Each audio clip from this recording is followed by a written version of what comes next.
Hello, friends. Welcome to Block Bytes.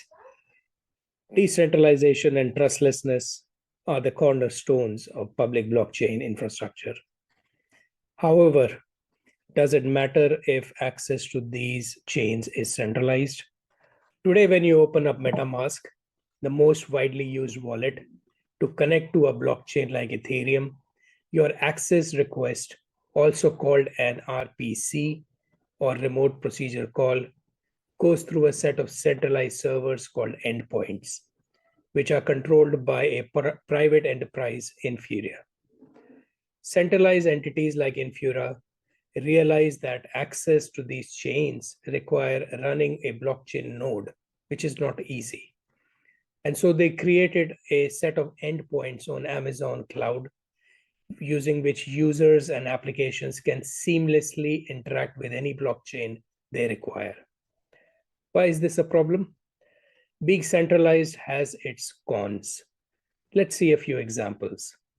In Infuria's case, since it is widely used by wallets and dApps, if their service was brought down either by an attack or a fault, it would immediately stop access for millions to public blockchains.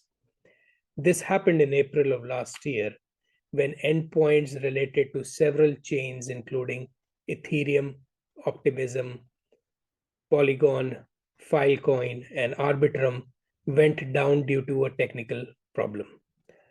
Besides service outage, Infuria was also forced to participate in the censorship of Tornado Cash transactions, since their endpoint servers are in the US.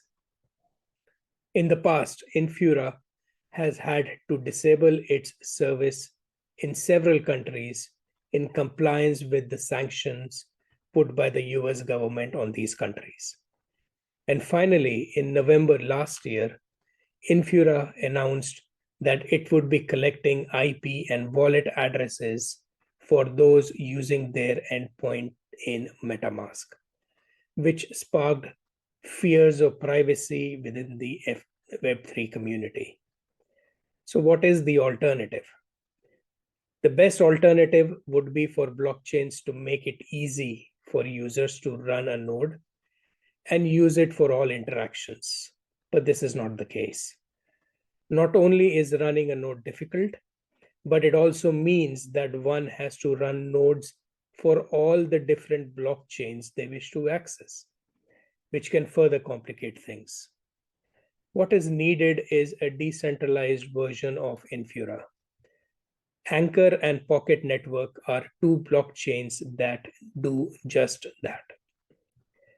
The basic premise here is that hardware providers, also called node providers, and the application developers would require to stake the native token of this decentralized endpoint provider, which is a proof of stake blockchain. The blockchain pays these node providers through staking rewards and from the fee generated by the RPC requests received by dApps. Since these node operators are from all around the world, it creates a uniquely decentralized RPC infrastructure that cannot be brought down by technical faults or government regulation in one or more parts of the world. The difference between Ankr and Pokt is that Ankr provides decentralized services like RPC requests, liquid staking, gaming, and app chains for those looking to start their own blockchains on specialized Ankr servers. Although other hardware node providers can also join the network if they meet Ankr's criteria. Pokt, on the other hand, only provides decentralized RPC service and does not have its own servers or hardware. Suppose anyone wants to be a node on the Pokt network.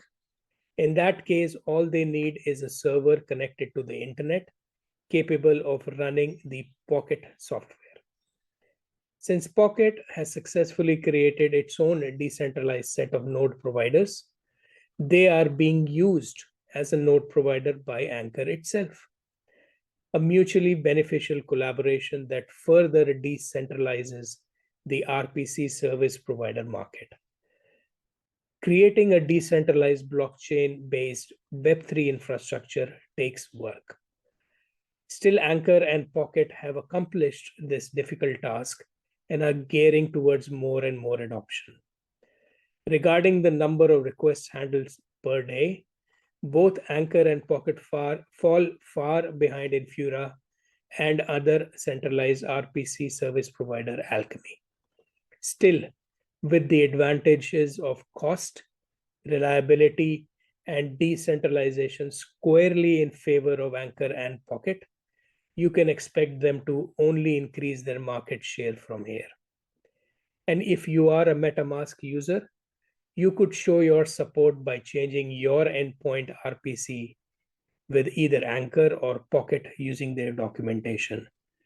I found this useful website which automatically replaces the Infura RPC endpoints in Metamask with Pokt endpoints. I hope you like this video. Relevant links are in the description. Consider liking and sharing, and I will see you next time with another fresh bite. Bye-bye.